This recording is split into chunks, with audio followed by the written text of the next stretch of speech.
Le journal de l'information.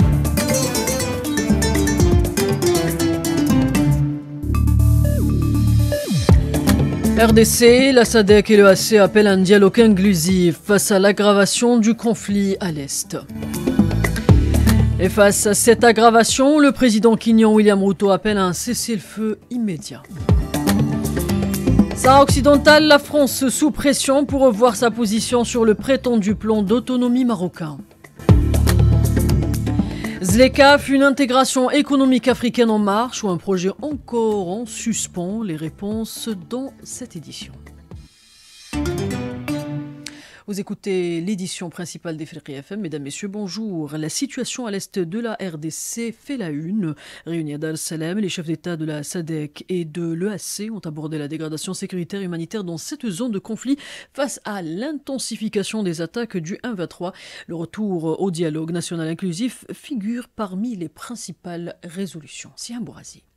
Bien que les deux présidents congolais et rwandais ne se sont pas rencontrés à ce sommet, les discussions ont abouti à plusieurs résolutions, notamment la nécessité du retour au dialogue entre les parties au conflit. La RDC réclame de son côté la rétrocession de la région de Goma aux autorités légitimes avec la réouverture de son aéroport. Des réclamations logiques et légitimes selon le spécialiste des questions africaines, Fayamili Nomo. La réclamation de la RDC est légitime parce qu'il se trouve que c'est clairement une agression dont le pays est victime et donc pour assurer l'intégrité de son territoire, la RDC ne peut que exiger la libération de la province de Goma et la réouverture de l'aéroport. La RDC doit protéger son unité nationale. Il faut que la RDC se montre plus mordante dans la protection de son intégrité territoriale. Sinon, les pourparlers tels qu'ils sont en train d'être menés ne conduiront pas à grand-chose. Pour une résolution définitive du conflit en RDC, une feuille de route des mesures de mise en œuvre à moyen et long terme sera élaborée dans 30 jours par l'équipe technique politique de sécurité de la SADC et l'EAC et présentée à la réunion ministérielle conjointe pour examen et approbation.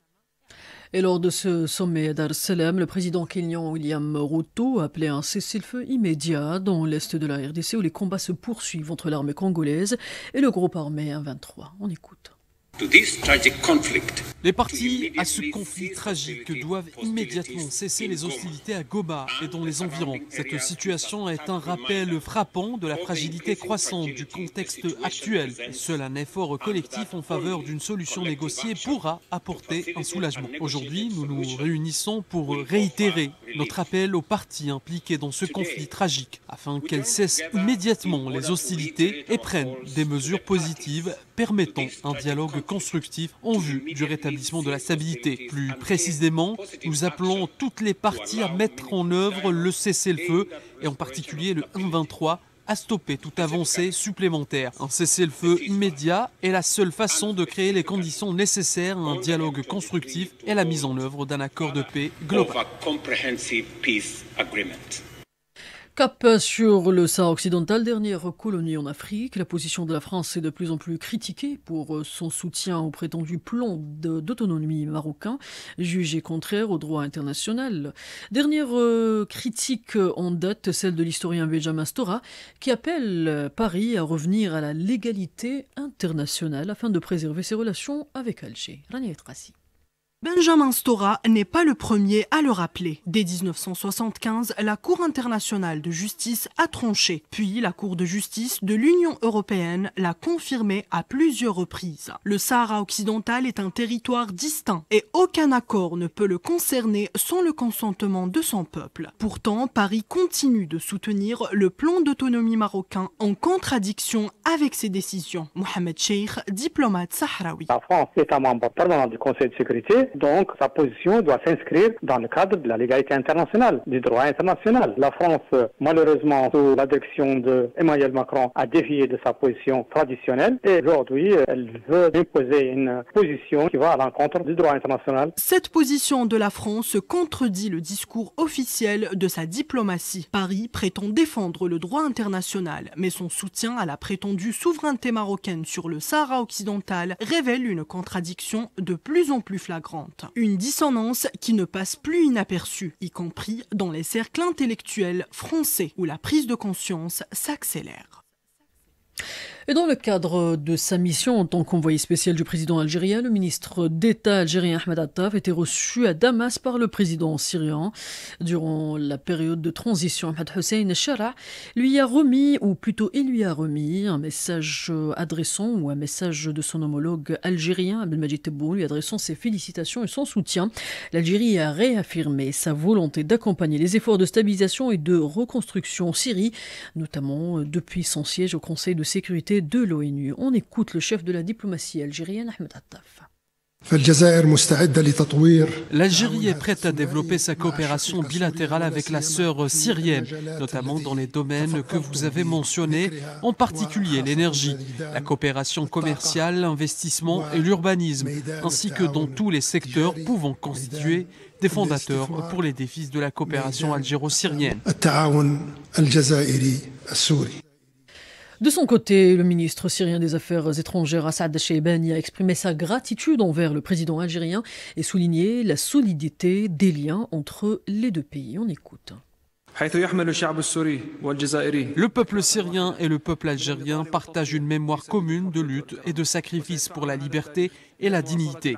Cette histoire nous incitera à poursuivre nos efforts pour servir les intérêts de nos peuples. Nous avons évoqué lors de la réunion les défis sécuritaires, économiques et politiques auxquels la Syrie est confrontée, ainsi que les solutions et les moyens appropriés pour les surmonter. Nous avons également discuté de l'ouverture de nouvelles perspectives de coopération scientifique et commerciale, notamment dans le domaine de l'énergie, afin de renforcer les bénéfices mutuels et de soutenir le développement durable. Nous aspirons à un rapprochement diplomatique accru et un renforcement des relations fraternelles exceptionnelles.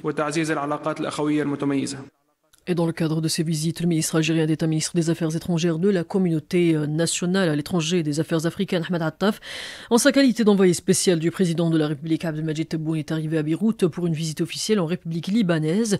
La visite tend à renforcer les relations fraternelles et de coopération entre les deux pays frères et à examiner les voies de les promouvoir à des niveaux supérieurs. Et puis, on parle d'économie. Lancée en 2018, la zone de libre-échange continentale africaine ZLECAf ambition de créer un marché commun de 1,3 milliard de consommateurs avec un PIB cumulé de 3 400 milliards de dollars. Pourtant, les années passent sans résultat concret, freiné par de nombreux défis. Ce projet tiendra-t-il enfin ses promesses? Élément de réponse avec Samuel Akizimana. Des obstacles persistants, les craintes liées à la diminution des recettes douanières, la persistance des barrières non tarifaires et les engagements commerciaux régionaux contradictoires freinent l'intégration commerciale. Abdelmatif Hamda espère en économie. Pour que la zone de libre-échange, il faudrait qu'elle marche, il faudrait qu'il y ait une réflexion d'échange de produits. Les produits, c'est des produits finis et des produits en matière première. Et pour que cette zone puisse un petit peu fonctionner, il faudrait qu'on ait ce qu'on appelle des groupements d'intérêt économique dans différents secteurs d'activité. Et c'est ça qui va laisser booster un petit peu cette zone de libre-échange. Pour accélérer la mise en œuvre de la ZLECAf, il est essentiel de développer les infrastructures, d'harmoniser les règles d'origine et de promouvoir la diversification industrielle. Ces mesures pourraient transformer la ZLECAf en un moteur de croissance économique pour l'Afrique. La douane, c'est un élément régulateur et non pas un percepteur. C'est l'impôt qui doit avoir à parler de recettes. Et ça, c'est une grave erreur. Aujourd'hui, si on veut ouvrir ces zones, c'est de mettre des groupements d'intérêt économique commun. Le budget, tout ce qui peut avoir comme recette, c'est bénéfique pour les deux côtés. Et un petit peu plus, l'Afrique, c'est un continent, c'est des accords multilatéraux et non bilatéraux. Et c'est ce qu'il faut faire dans ce nouveau monde. Ces mesures pourraient transformer la ZLECAf en un moteur de croissance économique pour l'Afrique. Commémoration du 67e anniversaire de l'agression de bombardiers coloniaux français le 8 février 1958 contre les moudjahidines algériens et les civils tunisiens dans le village frontalier de Sarid Sidi Youssef, causant des morts et des centaines de blessés, dont des enfants et des élèves de l'école primaire. Cette commémoration a été présidée par le Premier ministre algérien Nadir El-Arbaoui et du chef du gouvernement tunisien Kamel Meddouri. Notre correspondant depuis la capitale tunisienne, Tunis, Kamel Ben Younes, nous en parle. Le Premier ministre algérien avait annoncé dans un discours en présence de dizaines de cadres algériens et tunisiens et des centaines de citoyens qu'il est satisfait des résultats du comité bilatéral pour le développement et la promotion des zones frontalières réunies en Algérie l'an dernier. Il a considéré que ça constitue un des cadres efficaces visant à créer des opportunités de partenariat entre la Tunisie et l'Algérie. Le chef du gouvernement tunisien et le ministre tunisien Khaled El-Nouri avaient annoncé à cette occasion que la Tunisie veut avancer dans ses relations avec l'Algérie et promouvoir davantage la coopération entre les gouvernorats frontaliers des deux pays. De Tunis, Kamel Benounès pour Africa FM. Et place au reste de l'actualité africaine en bref avec vous, Moïse Self. L'Afrique en bref. L'Afrique en bref. Gabon. Après une assemblée générale vendredi 7 février au tribunal de Libreville, les magistrats ont unanimement décidé de poursuivre leur grève générale illimitée dans tout le pays, déclenchée le 13 janvier 2025, ce qui exaspère le ministère de la Justice.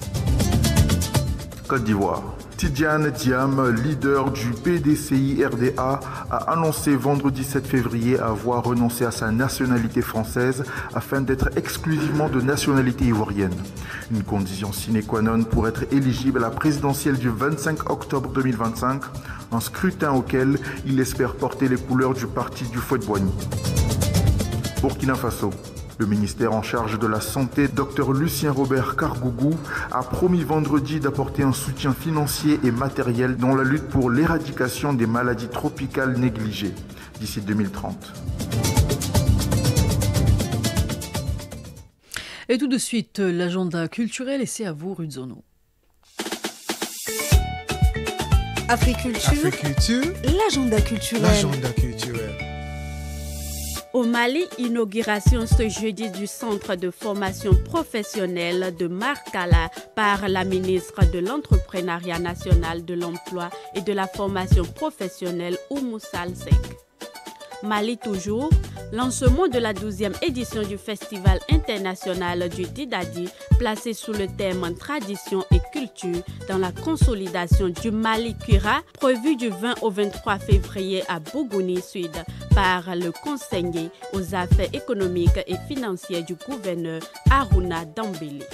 Burkina Faso, du 27 au 28 février 2025 à Ouagadougou se tiendra un atelier sur la contribution des anciens combattants à la libération de l'Afrique suite à l'échange entre la Fédération panafricaine des cinéastes. On termine avec du sport. L'équipe nationale sud-africaine des moins de 17 ans participera à la Coupe d'Afrique des Nations U17 ou U17 2025. Cette qualification fait suite à la décision de la Confédération africaine de football d'élargir la compétition à 16 équipes contre 12 initialement prévues. Et puis, sport toujours, l'Érythréen Michael Malkias a emporté le Grand Prix de Saret Sidi Youssef, une course cycliste reliant Saret Sidi Youssef en Tunisie à la ville de Guelma en Algérie sur une distance de 122 km. Il a bouclé l'épreuve en 3 heures et 9 secondes, devançant les Algériens Hamza Yassine et Mohamed Najib Assel. On écoute le cycliste érythréen. Je suis tellement heureux. La course a été vraiment difficile, mon équipe m'a aidé et j'ai remporté la victoire. Au départ, ils m'ont dit que l'équipe allait me lancer pour le sprint final. Ils l'ont fait et j'ai pu gagner. Je remercie mon équipe ainsi que tout le staff et je remercie Dieu. Mon objectif, l'an dernier, nous n'avons pas bien fini. Mais cette année, j'espère remporter le maillot jaune. C'est mon ambition et aussi gagner d'autres titres. Et par ailleurs, le Tour d'Algérie débutera aujourd'hui dimanche avec une première étape reliant Guelma à Constantine sur une distance de 103,2 km. Plus de 80 cyclistes représentant 12 nations prendront le départ. Voilà, c'est ainsi que nous refermons notre édition. Merci de votre attention. Retrouvez toute l'actualité également ce journal sur nos réseaux sociaux et Felri FM.